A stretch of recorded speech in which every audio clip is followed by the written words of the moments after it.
അമ്മ മനസ്സിൻ്റെ പുതിയൊരു എപ്പിസോഡിലേക്ക് എല്ലാവർക്കും സ്വാഗതം. ചാനൽ ആദ്യമായി കാണുന്നവരാണെങ്കിൽ സബ്സ്ക്രൈബ് ചെയ്ത് കാണണേ. അപ്പോൾ ഇന്ന് ആദ്യം തന്നെ കാണിക്കുന്നത് വിനീതയെയാണ്. വിനീതയെ മീറ്റ് ചെയ്യാൻ വേണ്ടി ഒരു റെസ്റ്റോറൻറ്റിൽ വരികയാണ് മേഘ. മേഘയെ കണ്ടതും വിനീത ഹേയ് മേഘ എന്ന് വിഷ് ചെയ്തു. മേഘ വിനീതയെ കണ്ട് അടുത്തെത്തി ഹഗ് ചെയ്ത് വിഷ് ചെയ്തു. രണ്ടുപേരും റെസ്റ്റോറൻറ്റിൽ ചെയറിലിരുന്ന് അങ്ങോട്ടും ഇങ്ങോട്ടും സുഖവിവരങ്ങളൊക്കെ അന്വേഷിച്ചു. മേഘ വിനീതയോട് ശരി എന്താ കഴിക്കുന്നേ? വിനീത അല്പം ആലോചിച്ച് ജ്യൂസ് എന്ന് പറഞ്ഞു. മേഘ വെയിറ്ററെ വിളിച്ച് 2 ബട്ടർ ഫ്രൂട്ട് ജ്യൂസിന് ഓർഡർ ചെയ്തു. വിനീത മേഘയോട് ചോദിച്ചു പിന്നെ നിൻ്റെ കുഞ്ഞങ്ങനെ ഇരിക്കുന്നു? സുഖമായിരിക്കുന്നു. അപ്പോൾ വിനീത പിന്നെയും ചോദിച്ചു നിൻ്റെ കുഞ്ഞിനെ വീട്ടിലേക്ക് കൊണ്ടുവന്നെന്ന് പറഞ്ഞു, വീട്ടിലുള്ളവരൊക്കെ കുഞ്ഞിനെ അംഗീകരിച്ചോ? അപ്പോൾ സന്തോഷത്തോടെ മേഘ പറഞ്ഞു എല്ലാവരും അംഗീകരിച്ചു. ഇപ്പോഴാണ് മേഘ സന്തോഷത്തോടെ ഇരിക്കുന്നത്. അപ്പോൾ വിനീത പിന്നല്ലാതെ ഇത്രയും വർഷം അനാഥാലയത്തിൽ അവൾ എന്തുമാത്രം കഷ്ടപ്പെട്ട് കാണും. നീ അവളെ വീട്ടിലേക്ക് കൊണ്ടുപോയത് തന്നെയാണ് നല്ലത്. അപ്പോൾ എന്തൊക്കെയോ ആലോചിച്ചുകൊണ്ട് പിന്നെയും മേഘ പറഞ്ഞു അവൾ വീട്ടിലേക്ക് വന്നത് അവൾക്ക് നല്ലതായിരിക്കാം, പക്ഷേ എനിക്കത്ര നല്ലതല്ല. എൻ്റെ ജീവിതം തന്നെ തകർന്നു. എൻ്റെ സ്വപ്നങ്ങളും ആശകളും എല്ലാം തകർന്നു പോയി. അന്ന് പ്രിയ കല്യാണ മണ്ഡപത്തിൽ വരാതിരുന്നെങ്കിൽ സിദ്ധാർത്ഥ് എന്നെ വിവാഹം കഴിക്കുമായിരുന്നു. പക്ഷേ എല്ലാം അവൾ സ്പോയിൽ ചെയ്ത് കളഞ്ഞു. അപ്പോൾ പെട്ടെന്ന് വിനീത ചോദിച്ചു അല്ല മനീഷ് എവിടെയുണ്ട്? അവനെക്കുറിച്ച് എന്തെങ്കിലും വിവരം നിനക്ക് കിട്ടിയോ? അപ്പോൾ മേഘ പറഞ്ഞു മനീഷ് ഇപ്പോൾ എൻ്റെ ഓഫീസിൽ തന്നെയുണ്ട്. ഇത് കേട്ടതും വിനീത ഞെട്ടിപ്പോയി. എന്താ മനീഷ് നിൻ്റെ ഓഫീസിലാണെന്നോ? എന്താ മേഘ നീ പറയുന്നേ? അതേ വിനീത, സിദ്ധാർത്ഥാണ് മനീഷിനെ ജോലിക്കെടുത്തത്. പിന്നീട് മേഘ മനീഷ് ഓഫീസിലേക്ക് വന്നതും സിദ്ധാർത്ഥ് അവനെ ഓഫീസിൽ അപ്പോയിൻമെൻറ്റ് ചെയ്തതും ഒക്കെ ഉള്ള കഥകൾ മൊത്തവും വിനീതയോട് പറഞ്ഞു കൊടുത്തു. അവസാനം അവൻ പ്രിയയുടെ അച്ഛൻ ആരാ എന്ന് ചോദിക്കുമ്പോൾ ഇവൾ മുഖത്തടിക്കുന്നത് അടക്കമുള്ള കഥകൾ പറഞ്ഞു കൊടുത്തു. അപ്പോൾ വിനീത സങ്കടത്തോടെ ചോദിച്ചു നീ എങ്ങനെ ജീവിക്കേണ്ടവളാണ്? നിന്നെ ഇങ്ങനെ കാണുന്നതിൽ നല്ല വിഷമമുണ്ട്. അപ്പോൾ മേഘ നമ്മുടെ തലയിൽ എന്താണോ എഴുതിയത് അതല്ലേ നടക്കൂ. അപ്പോൾ ജ്യൂസും കൊണ്ട് വെയിറ്റർ വന്നു. ജ്യൂസ് കുടിക്കുന്നതിനിടയിൽ വിനീതയും മേഘയും പരസ്പരം സന്തോഷത്തോടെ ഓരോ കാര്യങ്ങളും പങ്കുവച്ചു. അങ്ങനെ അവസാനം മേഘ പറഞ്ഞു ഓക്കെ വിനി, എനിക്ക് സമയമായി, ഞാനെന്നാ ഇറങ്ങട്ടെ. ആ മനീഷ് നിന്നെ കണ്ടാലേ എന്നെക്കുറിച്ച് ഉറപ്പായിട്ട് ചോദിക്കും. നീ അവനോടൊന്നും പറയരുത്, പ്രത്യേകിച്ച് പ്രിയയെക്കുറിച്ചൊന്നും പറയരുത്. ഇല്ല ഉറപ്പായും പറയില്ല, വിനീത വാക്ക് കൊടുത്തു. ശരി എന്നാൽ ഞാൻ ഇറങ്ങട്ടെ. സമയം കിട്ടുമ്പോൾ എന്നെ വിളിക്കുക, നമുക്ക് കാണാം. ശരി മേഘ. അങ്ങനെ അവർ പരസ്പരം ഹഗ് ചെയ്ത് പിരിഞ്ഞു. പിന്നെ കാണിക്കുന്നത് ഓഫീസാണ്. അവിടെ എല്ലാവരും ജോലി എടുത്തുകൊണ്ടിരിക്കുകയാണ്. പെട്ടെന്ന് ചന്ദ്രികയുടെ ഫോണിൽ ഒരു കോൾ വന്നു. അപ്പോൾ അതിൽ അനു ആയിരുന്നു. ചന്ദ്രിക മനസ്സിലോർത്തു അനു എന്തിനാ ഇപ്പോൾ വിളിക്കുന്നേ? അവൾ കട്ട് ചെയ്ത് അവിടെ തന്നെ വെച്ചു. എന്നിട്ട് തൻ്റെ പണിയെടുക്കാൻ തുടങ്ങി. അനു ആകട്ടെ പിന്നെയും കോൾ ചെയ്തു. ചന്ദ്രിക പെട്ടെന്ന് കോൾ അറ്റൻഡ് ചെയ്ത് എന്താ അനു? അപ്പോൾ അനു ഹലോ ചന്ദ്രിക, നീ മീറ്റിങ്ങിലാണോ? ഞാൻ വേണമെങ്കിൽ പിന്നെ വിളിച്ചോളാം. അപ്പോൾ കുറച്ച് ഈർഷ്യയോടെ മീറ്റിങ്ങിലൊന്നും അല്ല, എന്താ കാര്യം വെച്ചാൽ പറയൂ. നിനക്കൊരു ഗുഡ് ന്യൂസ് ഉണ്ട്. എന്താ അത്? സിദ്ധു നാളെ കോഫി ഷോപ്പിൽ വെച്ച് കാണാമെന്ന് പറഞ്ഞിരിക്കുക. അത് കേട്ടതും ചന്ദ്രിക തരിച്ചുപോയി. എന്താ കോഫി ഷോപ്പിൽ വെച്ച് കാണാൻ പോകുന്നെന്നോ? എന്തിന്? അപ്പോൾ അനു എന്തിനാണെന്ന് എനിക്കെങ്ങനെ അറിയാം? അദ്ദേഹമാണ് വിളിച്ചിട്ട് കോഫി ഷോപ്പിൽ വെച്ച് കാണാം, എനിക്ക് ഒരുപാട് സംസാരിക്കണം എന്ന് പറഞ്ഞത്. എനിക്കെന്തോ അദ്ദേഹം എൻ്റെ സ്നേഹം ആക്സെപ്റ്റ് ചെയ്തെന്നാണ് എനിക്ക് തോന്നുന്നത്. ഇത് കേട്ടതും ഫോണ് കയ്യിൽ പിടിച്ച് ചന്ദ്രിക തരിച്ച പോലെ നിന്നു.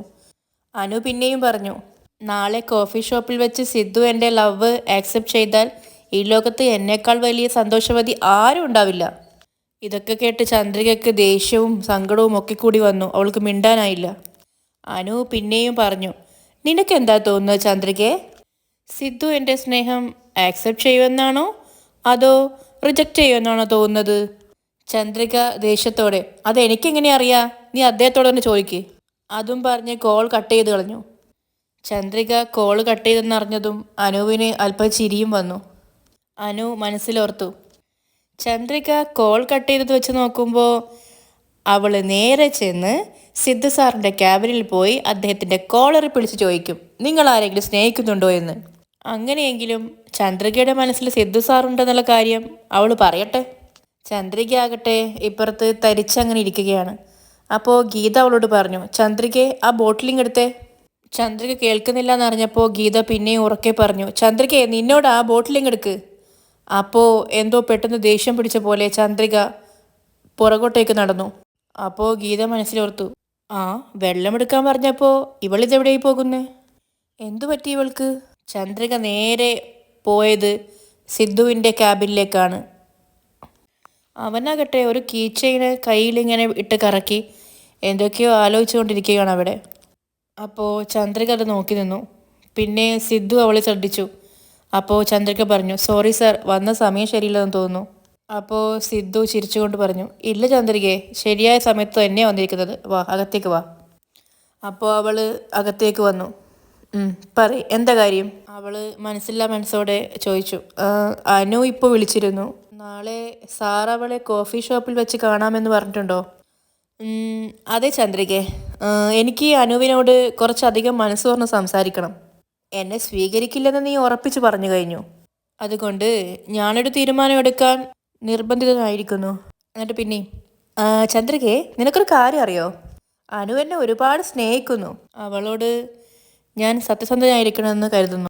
അപ്പോൾ മറുപടി ഒന്നും പറയാനാവാതെ ചന്ദ്രിക നിന്നു. അത് ആസ്വദിച്ച് സിദ്ധു. പിന്നെ മെല്ലെ ചന്ദ്രിക പറഞ്ഞു, ഓ അനുവിനോട് സത്യമായിരിക്കാൻ പോവുകയാണോ? ആയിക്കോട്ടെ, വളരെ സന്തോഷം സാർ, ആശംസകൾ. അതും പറഞ്ഞ് ചന്ദ്രിക സങ്കടത്തോടെ പുറകോട്ട് നടന്നു. ഡോറ് തുറന്ന് പെട്ടെന്ന് പുറത്തേക്ക് പോയി. ഇത് കണ്ട് സിദ്ധു മനസ്സിലോർത്തു, ഓഹ് പാവം, ഞാൻ അനുവിനെ സ്നേഹിക്കുന്നുണ്ടെന്ന് കരുതി ചന്ദ്രിക വല്ലാതെ വിഷമിക്കുന്നുണ്ട്. ചന്ദ്രികയ്ക്കാവട്ടെ അവളുടെ കണ്ണുകളൊക്കെ നിറഞ്ഞു. അവളൊരു പാവ കണക്കെ തിരികെ അവളുടെ ക്യാബിനിൽ വന്നിരുന്നു. അവളുടെ കണ്ണ് നിറഞ്ഞൊഴുക്കിക്കൊണ്ടിരുന്നു. അനു പെട്ടെന്ന് സിദ്ധുവിനെ കോൾ ചെയ്തു. സിദ്ധു കോൾ എടുത്തിട്ട്, ആ പറയൂ അനു. എന്താ സിദ്ധു സാർ, ചന്ദ്രിക കാണാൻ അങ്ങോട്ട് വന്നു കാണുമല്ലോ. അനുവിൻ്റെ സ്നേഹം ആക്സെപ്റ്റ് ചെയ്യാൻ പോകുവാണോ എന്ന് ചോദിച്ചിരിക്കുമല്ലോ. അപ്പോൾ സിദ്ധു അങ്ങോട്ട് പറഞ്ഞു, അതേ അനു, ചന്ദ്രികയെ കണ്ടപ്പോൾ തന്നെ പാവം തോന്നി. നമുക്ക് ഈ ഡ്രാമ ഇതോടെ അങ്ങ് നിർത്തിയാലോ? ചന്ദ്രിക എന്നെ സ്നേഹിക്കുന്നുണ്ടെന്നുള്ള കാര്യം എനിക്ക് നന്നായി മനസ്സിലാവുന്നുണ്ട്. നമുക്ക് നാളെ തന്നെ ഈ കാര്യം ചന്ദ്രികയോട് തുറന്നു പറഞ്ഞാലോ? അപ്പോൾ അനുവും സമ്മതിച്ചു. Okay sir, okay bye. Call cut ചെയ്ത് ആശ്വാസത്തോടെ അവൻ ചെയറിൽ കിടന്നു. ചന്ദ്രികയാകട്ടെ അവളുടെ ക്യാബിനിൽ ഓരോന്നാലോചിച്ചുകൊണ്ടിരുന്നു. പിന്നെ കാണിക്കുന്നത് വിനീതയാണ്. വിനീത റോഡ് സൈഡിൽ ബസ് കാത്തു നിൽക്കുന്ന വണ്ണം നിൽക്കുകയാണ്. അപ്പോൾ എതിർവശത്തിൽ നിന്നും മനീഷ് കാറുമായിട്ട് വരുന്നുണ്ട്. അവൻ പാസ് ചെയ്ത് പോകുമ്പോൾ പെട്ടെന്ന് വിനീതയെ ശ്രദ്ധിച്ചു. അവൻ മനസ്സിലോർത്തു, ഇത് വിനീതയാണല്ലോ, ഇവളെപ്പോഴാ UK നിന്ന് ഇങ്ങോട്ട് വന്നത്? ഈ വിനീത മേഘയുടെ ക്ലോസ് ഫ്രണ്ടാണ്.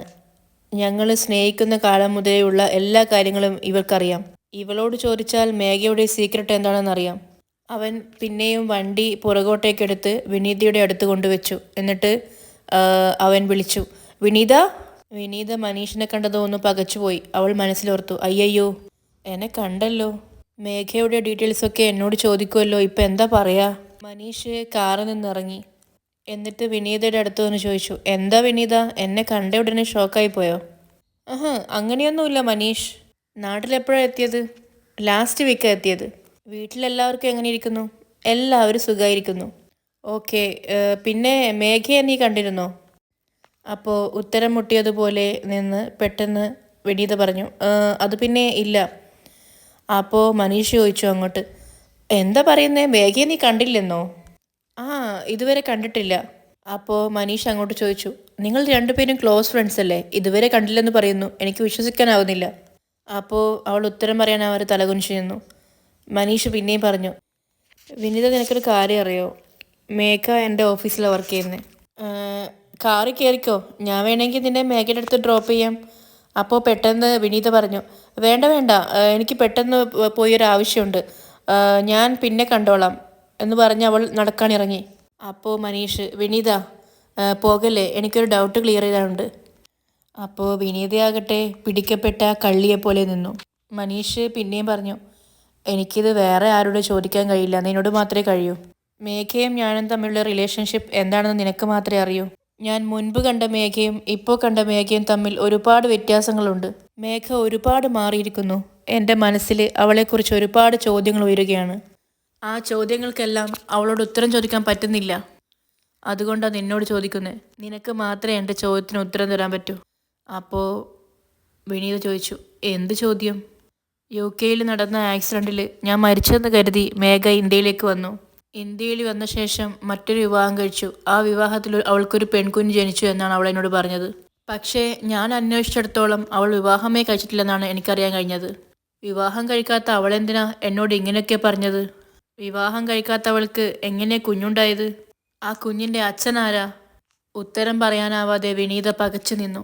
മനീഷ് പിന്നെയും ചോദിച്ചു, മേഘ എന്തിനാ എന്നോട് കള്ളം പറയുന്നത്? എന്നെ ജീവനെപ്പോലെ സ്നേഹിച്ചവൾ ഇപ്പോൾ എന്തിനാ എന്നെ വിട്ട് അകലണമെന്ന് പറയുന്നത്? ഈ ചോദ്യങ്ങൾക്കൊന്നും എൻ്റെ കയ്യിൽ ഉത്തരമില്ല. എന്തുകൊണ്ടാണ് മേഘ ഇങ്ങനെ മാറിയത്? സത്യത്തിൽ പ്രിയ ആരുടെ കുഞ്ഞാണ്? അപ്പോൾ വിനീത പെട്ടെന്ന് പറഞ്ഞു, അതെനിക്കെങ്ങനെ അറിയാം മനീഷ്? അതിനെക്കുറിച്ചൊന്നും എനിക്കറിയില്ല. മേഘ ഇന്ത്യയിലേക്ക് വന്നതിന് ശേഷം ഞാനും അവളും തമ്മിൽ യാതൊരു കോണ്ടാക്റ്റും ഇല്ല. അപ്പോൾ പെട്ടെന്ന് പുറകിലൊരു കാർ വന്ന് നിന്നു. വിനീത പറഞ്ഞു, ശരി, എനിക്കുള്ള ക്യാബ് വന്നു, ഞാൻ എന്നാൽ പോട്ടെ. അപ്പോൾ പുറകിൽ നിന്ന് മനീഷ് പറഞ്ഞു, വിനീത പ്ലീസ്, മേഘയെക്കുറിച്ച് എന്നോട് പറഞ്ഞിട്ട് പോ. അവൾ എന്തായാലും നിന്നോട് ഇതിനെക്കുറിച്ച് പറയാതിരിക്കില്ല. പ്രിയയുടെ അച്ഛൻ ആരാണെന്നെങ്കിലും പറ. അപ്പോൾ വിനീത പിന്നെയും പറഞ്ഞു, ഇല്ല മനീഷ്, പ്രിയയെക്കുറിച്ച് എനിക്കൊന്നും അറിയില്ല. ദയവ് ചെയ്ത് എന്നോടൊന്നും ചോദിക്കരുത്. അവൾ അതും പറഞ്ഞ് കാറിലേക്ക് കയറാൻ വേണ്ടി പോയി. മനീഷ് പിന്നാലെ നടന്ന്, വിനീത ഞാൻ പറയുന്നൊന്ന് കേട്ടിട്ട് അതൊന്നും അവൾ വകവെച്ചില്ല. അവൾ കാറിലേക്ക് കയറിയിരുന്നു. പ്ലീസ് വിനീത, നിനക്ക് സത്യം എന്താണെന്ന് അറിയാം, നീ എന്തോ എന്നൊന്ന് മറക്കുന്നുണ്ട്. അപ്പോൾ അവൾ പറഞ്ഞു, എനിക്കൊന്നും അറിയില്ല. എന്നിട്ട് ഡ്രൈവറിനോട് പറഞ്ഞു, വണ്ടി എടുക്ക്. അവൻ പിന്നെയും പുറകിൽ നിന്ന് വിനീത എന്ന് ഒരുപാട് വിളിച്ചു. അവൾ കേട്ടതേയില്ല. അവൻ മനസ്സിലോർത്തു, വിനീത എന്നോട് എന്തോ ഒളിക്കുന്നുണ്ട്. എന്നെങ്കിലും ഒരു ദിവസം എൻ്റെ മുന്നിൽ വന്ന് പെടും. പിന്നെ കാണിക്കുന്നത് രാവിലെ തന്നെ മഹേന്ദ്രൻ സാറിൻ്റെ വീട്ടിൽ കോലം ഇടുന്ന ചന്ദ്രികയാണ്. കോലമിടുമ്പോഴും അവളുടെ മനസ്സിൽ അനു പറഞ്ഞ കാര്യങ്ങളായിരുന്നു. കോൾ വിളിച്ച അനുവും സിദ്ധുവിൻ്റെ ക്യാബിനിൽ പോയപ്പോൾ അവനും രണ്ടുപേരും പറഞ്ഞ കാര്യങ്ങൾ മാറി മാറി ചിന്തിച്ചു അവൾ. ആ ചിന്തയിൽ അവൾക്ക് കോലമിടുന്നതൊന്നും ശ്രദ്ധിക്കാനേ പറ്റിയില്ല. അവൾ അലസമായി എന്തൊക്കെയോ ചെയ്തുകൊണ്ടിരുന്നു. അപ്പോൾ അകത്തു നിന്നും സിദ്ധു ചായക്കപ്പും കൊണ്ട് പുറത്തേക്ക് വന്നു. അവനും അത് ശ്രദ്ധിച്ചു. അവൾ അലസമായി എന്തോ ചെയ്യുകയാണെന്ന് അവനും മനസ്സിലായി. പെട്ടെന്ന് അവൻ വിളിച്ചു, ചന്ദ്രികേ. അവൾ വിളി കേൾക്കാത്തപ്പോൾ പിന്നെയും ഉറക്കെ വിളിച്ചു, ചന്ദ്രികേ. അപ്പോൾ പെട്ടെന്ന് അവൾ, എന്താ സാർ? അല്ല, ഇതെന്താ ചന്ദ്രികേ? അപ്പോഴാണ് അവളും താൻ വരച്ച കോലം ശ്രദ്ധിച്ചത്.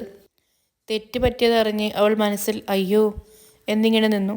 അപ്പോൾ സിദ്ധു, നീ എപ്പോഴും ഇടുന്ന കോലം വളരെ ഭംഗിയുള്ളതാണ്, ഇന്നെന്താ ഇങ്ങനെ അലങ്കോലമായിരിക്കുന്നത്? ഒന്നും പറയാതെ അവൾ നിന്നു. അപ്പോൾ പിന്നെയും സിദ്ധു ചോദിച്ചു, ഇന്നലെ മുതൽ നീ വല്ലാതെ ഡിസ്റ്റർബ്ഡ് ആയിരിക്കുന്നു തോന്നുന്നല്ലോ. അങ്ങനെയൊന്നുമില്ല സാർ, എനിക്ക് കുഴപ്പമൊന്നുമില്ല.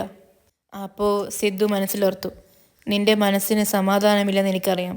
ഞാൻ അനുവിനെ സ്നേഹിക്കുമോ എന്ന ഭയത്തിലാണ് നീ. നിന്റെ മനസ്സിലുള്ള സ്നേഹം പുറത്തു കൊണ്ടുവരാനാണ് ഞാനും അനുവും ചേർന്ന് ഇങ്ങനെയൊരു നാടകം കളിക്കുന്നത്. എന്നാലും നിന്റെ വിഷമം കാണുമ്പോൾ എൻ്റെ മനസ്സ് വേദനിക്കുന്നുണ്ട്.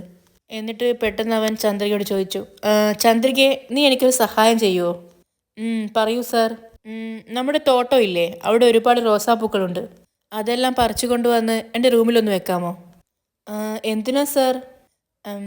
അപ്പോൾ അവൻ കൗശലത്തോട് ചോദിച്ചു, എന്തിനാ ചന്ദ്രിക ഇങ്ങനെ ചോദിക്കുന്നേ?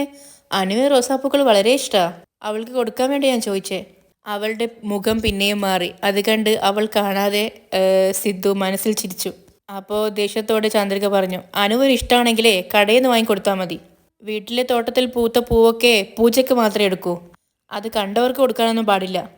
അതും പറഞ്ഞ് അവൾ തെറ്റായിപ്പോയ കോലം മാറ്റി വരക്കാൻ നോക്കുകയായിരുന്നു. അപ്പോൾ സിദ്ധു മനസ്സിലോർത്തു, നീ എന്താ റോസാപ്പൂക്കൾ പറിച്ചിടത്തേന്ന് എനിക്ക് നന്നായിട്ടറിയാം. അവളുടെ കളി കണ്ട് സിദ്ധു മനസ്സിൽ ചിരിച്ചു. എന്നിട്ട് ചായക്കപ്പും കൊണ്ട് അകത്തേക്ക് പോയി. പോകുന്ന പോക്കിൽ അവളെ ഒന്ന് നോക്കി, തിരിച്ച് അവളും. അപ്പോൾ ഇവിടെ വെച്ച് ഇന്നത്തെ എപ്പിസോഡ് അവസാനിക്കുകയാണ്. അടുത്ത ഭാഗം കുറച്ച് നോക്കാം. അനു സിദ്ധുവിനെ കോൾ ചെയ്യുന്നു. അവൾ പറയാണ്, ധൃതി പിടിക്കല്ലേ സിദ്ധു, അനു അവളുടെ നാവ് കൊണ്ട് സിദ്ധുവിനെ ഇഷ്ടമാണെന്ന് പറയണം. എന്നാലേ ഇത്രയും നാൾ സിദ്ധു കഷ്ടപ്പെട്ടതിന് ഒരു ഫലം ഉണ്ടാവും. അത് ശരിയാണെന്ന് അവൻ ഓർക്കുന്നു. പിന്നെ കാണിക്കുന്നത് മനീഷിനെയാണ്. അവൻ ഒരു റെസ്റ്റോറൻറ്റിൽ നിന്നും വിനീതയോട് സംസാരിക്കുകയാണ്. ഞാൻ എൻ്റെ സ്വഭാവം നല്ലവനായിട്ടിരുന്നാൽ മതിയോ, അതോ എൻ്റെ ഈ സ്വഭാവം മാറണമെന്നാണോ നിൻ്റെ ആഗ്രഹം എന്നും പറഞ്ഞ് അവിടെയുള്ള ഒരു ഫോർക്കെടുത്ത് അവളുടെ നേരെ ആക്രമിക്കാൻ പോകുന്ന തരത്തിൽ നിന്നു. അവൾ ഭയത്തോടെ നിന്നു. അപ്പോൾ അത് ചൂണ്ടിക്കാണിച്ചുകൊണ്ട് അവൻ പറഞ്ഞു, പ്രിയയുടെ അച്ഛൻ ആരാ? സത്യം പറ. അവൻ്റെ ഭീഷണിയിൽ അവൾ എന്തൊക്കെയോ പറഞ്ഞു. പിന്നെ കാണിക്കുന്നത് ചന്ദ്രികയാണ്. ഒരു റെസ്റ്റോറൻറ്റിൽ സിദ്ധുവും അനുവും ഇരുന്നിട്ടുണ്ട്. അവിടെ ഡോർ തുറന്ന് ചന്ദ്രിക വരുമ്പോൾ കാണുന്ന കാഴ്ച സിദ്ധു ഒരു ബൊക്കെ എടുത്ത് അനുവിന് കൊടുക്കുന്നതാണ്. ഇവിടെ അവസാനിക്കുകയാണ്. ഇന്നത്തെ എപ്പിസോഡിൽ എന്തെങ്കിലും തെറ്റുകുറ്റങ്ങളുണ്ടെങ്കിൽ എല്ലാവരും ക്ഷമിക്കുക. എനിക്ക് സുഖമില്ലാഞ്ഞിട്ടാണ്. അപ്പോൾ വീണ്ടും നല്ലൊരു എപ്പിസോഡുമായി ഞാൻ വീണ്ടും വരും വരേക്കും എല്ലാവർക്കും ടാറ്റ ബൈ ബൈ.